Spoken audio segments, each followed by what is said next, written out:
Core panther पर अब राजनीति भी शुरू हो गई है। दरअसल उदयपुर सांसद मन्नालाल रावत की ओर से तेंदुए और बीएपी पार्टी को जोड़कर सोशल मीडिया पर की गई टिप्पणी से आदिवासी अंचल की राजनीति गरमा चुकी है। बांसवाड़ा डूंगरपुर लोकसभा सीट से बाप पार्टी के सांसद राजकुमार रोत ने सांसद मन्नालाल की टिप्पणी का जवाब दिया है और एक वीडियो भी जारी किया है। उन्होंने क्या कुछ कहा है आइए आपको पहले सुनाते हैं।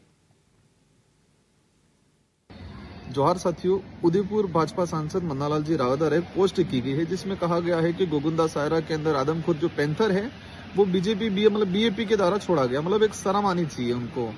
इतनी घिनौनी भद्दी राजनीतिक आज तक मेरे जीवन में नहीं देखा।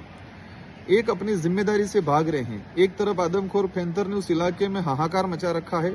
12 लोगों की अब तक जान ले ली गई है। कई लोग गंभीर रूप से घायल हैं।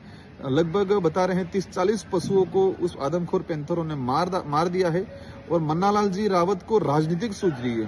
एक पैंथर को पार्टी कैसे जोड़ रहे हैं कि पार्टी का पैंथर है। मतलब शर्म आनी चाहिए। इस तरह की राजनीतिक आज तक नहीं हुई है।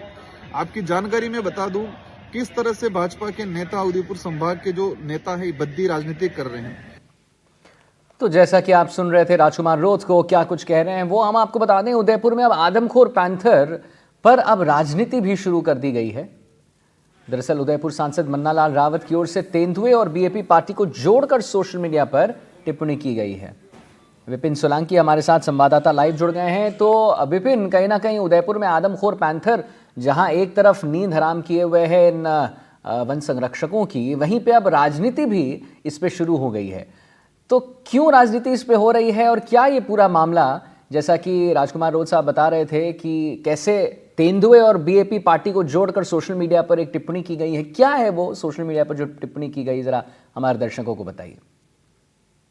इसकी शुरुआत जब हुई थी, जब 19 तारीख को पहला अटैक हुआ था गोगुंदा तहसील में, उसके बाद में लोगों की भीड़ जमा हुई थी। उन भीड़ के साथ में जब रास्ता जाम किया था ग्रामीणों ने, तब वहां पर भारत आदिवासी पार्टी के कुछ कार्यकर्ता, यूथ कार्यकर्ता पहुंचे थे और वहां पर उन्होंने विरोध प्रकट किया था, मुआवजा देने की मांग की थी। और जैसे जैसे हादसे होते गए, जैसे जैसे दिन आगे जाते गए, उसके बाद में जब 4 से 5 मौतें हो चुकी थी, तब भारत आदिवासी पार्टी कुछ कार्यकर्ताओं ने रोड जाम करने की कोशिश की थी, ज्ञापन दिया था तहसीलदार और एसडीएम को।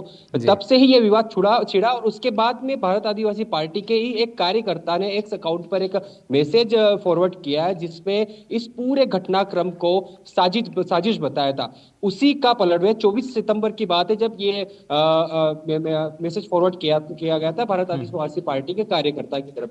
इसी के जवाब में जैसे मन्नालाल रावत से बात हुई सांसद, तो उन्होंने कहा है कि उसी के जवाब, जिस तरह से उन्होंने साजिश बताया, उसके जवाब में मैंने ये मैसेज भेजा और सवाल पूछा है एक सोशल मीडिया प्लेटफॉर्म पे कि कहीं ये भारत आदिवासी पार्टी के द्वारा छोड़ा गया एक राजनीतिक हथियार तो नहीं है। इसी के जवाब में राजकुमार रोत जो बांसवाड़ा सांसद है, उन्होंने ये मैसेज, ये वीडियो जारी करके बताया। अब मन्नालाल रावत भी इसको कहीं ना कहीं बता रहे हैं कि एक दूसरे पर आरोप प्रत्यारोप दोनों की तरफ से चल रहे हैं। जी आदित्य। नहीं, बिल्कुल आरोप प्रत्यारोप तो देखिए विपिन बिल्कुल चल रहे हैं, लेकिन इस बीच सबसे बड़ा सवाल यह है कि एक के बाद एक श्रृंखला में हम खबर बताते रहते हैं कि कैसे वहां पर वन विभाग जो है उसकी नींद उड़ी हुई है। खैर, बहरहाल बहुत बहुत धन्यवाद महत्वपूर्ण जानकारी देने के लिए। हम यही बताना चाह रहे थे कि बिल्कुल आरोप प्रत्यारोप चल रहे हैं, लेकिन इस बीच पैंथर जो है उसके अटैक कम नहीं होने।